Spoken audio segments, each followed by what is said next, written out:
की शाम छतरपुर थाना से महज 200 मीटर की दूरी पर एचपी गैस गोदाम के समीप अज्ञात अपराधियों ने हरिहरगंज के एक व्यवसायी की गोली मारकर हत्या कर दी। इस घटना के बाद एक तरफ जहां स्थानीय लोगों में दहशत का माहौल है, वहीं घटना से आक्रोशित व्यवसायी वर्ग ने अपराधियों की गिरफ्तारी को लेकर कल शाम सड़क जाम कर दिया। साथ ही विरोध में अगले दिन शुक्रवार छतरपुर अनुमंडल अंतर्गत छतरपुर, हरिहरगंज, नौडिया की सभी दुकानें बंद रखने की घोषणा की और बंद कर दिया है। घटना के बाद छतरपुर पुलिस चौकस दिखी। पुलिस ने घटना को आपसी दुश्मनी के रूप में देखा है। छतरपुर डीएसपी अजय कुमार ने घटना की छानबीन और अपराधियों को पकड़ने के लिए एसआईटी टीम गठित किया है। बतलाया जा रहा है कि हरिहरगंज के चीनी व्यवसायी शंकर गुप्ता के बेटे शुभम कुमार अपने बकाए पैसे की तगादा हेतु छतरपुर आए हुए थे। घटना के वक्त शंकर गुप्ता बगल के एक दुकान में पैसे तगादा के लिए उतरे थे और शुभम ड्राइवर सीट पर बैठा था। तभी 3 की संख्या में आए अपराधियों ने कार का शीशा खुलवाकर 3 गोलियां चला दी और फिर हवाई फायरिंग करते हुए राइफल लहराते हुए जपला की ओर भाग गए। घटना के बाद घायल शुभम को तत्काल छतरपुर अनुमंडलीय अस्पताल लाया गया, जहां चिकित्सकों ने उन्हें मेदिनीनगर रेफर कर दिया। वहीं वहां से गंभीर स्थिति को देखते हुए चिकित्सकों ने रांची जाने की सलाह दी, परंतु रांची जाने के क्रम में तुम्बागाड़ा के समीप शुभम की मौत हो गई। वहीं शुभम का जब शव डाल्टनगंज अस्पताल लाया गया तो वहां मौके पर पहुंच प्रथम महापौर अरुणा शंकर व जिले के चर्चित व्यवसायी रामदास साहू ने दुख प्रकट करते हुए अविलंब अपराधियों को गिरफ्तार करने की मांग की। वहीं व्यवसायियों को सुरक्षा देने की भी बातें कही। वहीं नागरिक संघर्ष मोर्चा के केंद्रीय अध्यक्ष अखिल भारतीय वैश्य महासम्मेलन के झारखंड प्रदेश उपाध्यक्ष देवेंद्र प्रसाद गुप्ता ने हरिहरगंज निवासी शंकर गुप्ता के पुत्र शुभम कुमार की हत्यारों को जिला प्रशासन से अविलंब गिरफ्तार करने की मांग की है। साथ ही व्यवसायियों पर हो रहे लगातार हमले की निंदा की। कहा, अगर व्यवसायियों पर हमला नहीं रुका तो मजबूरन सड़क से लेकर सदन तक आंदोलन करने के लिए बात होगी। एक दुखद घटना, 8 गोली मारने के बाद वो बच्चा आज इस दुनिया में नहीं रहा। आप रामदास साहू जी, आप भी आए हैं यहाँ पे, क्या कहना चाहते हैं कि देख के तो पूरा मन हृदय तारक हो रहा है। झारखंड राज्य में खास करके डाल्टनगंज प्रमंडल में जो परिस्थिति वैश्यों के साथ, महाजनों के साथ हो रहा है, उससे अब ऐसा प्रतीत होता है कि हम लोगों को पलामू प्रमंडल छोड़ करके कहीं न कहीं बाहर पलायन करना पड़ेगा।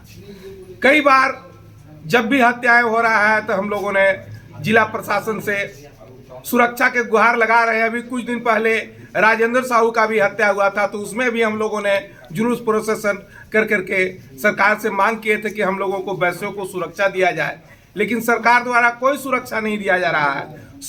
वैश्यों को जिस प्रकार हत्या हो रहा है वैसा एक दिन आएगा कि पलामू प्रमंडल से सारे वैश्य की हत्या हो जाएगा, वैश्य व्यवसाय भी बाधित होगा, पलामू जिला पर इसका बहुत बुरा असर पड़ेगा।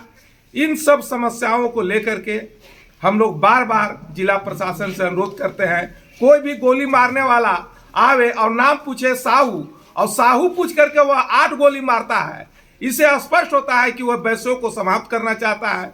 तो मैं पुनः जिला प्रशासन से अनुरोध करते हैं कि जो हरकत पलामू जिला में हो रहा है वैश्यों के साथ, इस पर अविलंब रोक लगाया जाए, और नहीं तो हम ही लोगों को बोल दिया जाए कि आप लोग पलामू प्रमंडल से जितने वैश्य हैं सब कहीं दूसरे जगह शिफ्ट कर जाइए। सदर हॉस्पिटल में क्या कारण है? हमारे व्यवसायी भाई, जैसा कि मैं भी एक व्यवसाय परिवार से ही आती हूँ और ये व्यवसाय करते हैं पलामू में और अपना रोजगार चलाते हैं, ऐसे लोग जो हैं मुझे नहीं लगता कि इनके कोई दुश्मन होंगे, क्योंकि ये सीधा साधा बिजनेस करते हैं अपने परिवार को आगे ले जाने के लिए। जिसको कहते हैं कि किराना की दुकान है, जो ग्रोसरी जो होता है, जो सारे गांव-गांव में जैसा शंकर भाई देते हैं, उनके 2 बेटे इनका साथ में हेल्प करते हैं उस बिज़नेस में। तो एक पलामू में ऐसा देख के, माहौल देख के लग रहा है कि मतलब ये बिज़नेस करने वाला, वो भी साधारण बिज़नेस जिसको किसी से लेना नहीं है, रोज़ कमाना खाना है, तो ऐसे बिजनेसमैन से किसी की क्या दुश्मनी हो सकती है।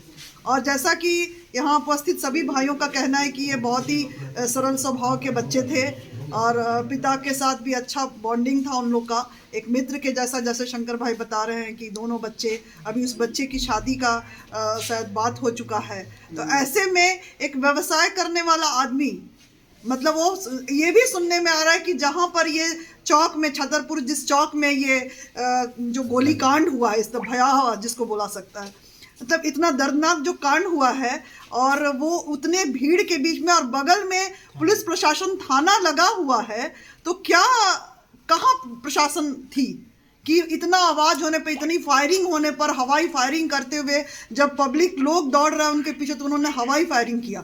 3 बंदे बैठ के आते हैं, 2 फायरिंग करते हैं, 8 उसको मतलब लंग्स में उसको मल्टी फ्रैक्चर हुआ है। इतना गन का मतलब उसमें गोली लगा है उसको, तो कहाँ लोग है, प्रशासन कहाँ है?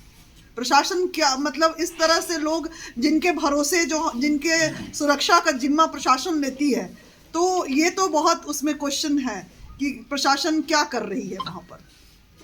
तो ये बहुत दुख की बात है और अब इसके पीछे का निकल के आएगा कि आखिर ये नाम पूछ के कि आप शंकर जी के बेटे, आप शुभम हैं और आप शुभम साहू हैं, और ऐसा करके ये गोली दागना, इसके पीछे की क्या मंशा है ये तो आने वाले समय में समझ में आएगा। क्योंकि अभी तो इनके फादर यहाँ बैठे हैं, इनकी बुआ भी यहाँ बैठी हैं, आप दिखा सकते हैं इनको।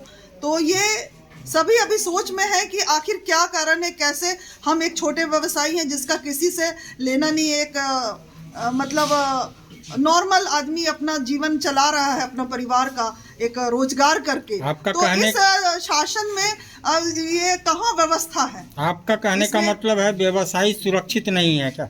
ऐसा तो बिल्कुल सामने दिख रहा है ये तो, कि व्यवसायी जो व्यवसाय करने वाला व्यवसायी कितना सुरक्षित है, और जिनकी सुरक्षा की जिम्मेवारी जो लेते हैं, हमारी जो सुरक्षा की जिम्मेवारी लेते हैं, और वो भी कोई दूर नहीं, चौक चौराहे में 100 गज की दूरी पे वहाँ पे पुलिस का बाउंड्री वॉल है और सारा थाना वहीं पर है, और उनके आंखों के सामने इस तरह का हादसा होना, ये 7-8 गोली लगना, इंजर्ड होना, और एक युवा बच्चा हमारे बीच का परिवार का चला जाना, ये लौट के तो आना नहीं है, किसी का बच्चा चला जाना, और बहुत दुखद बात है।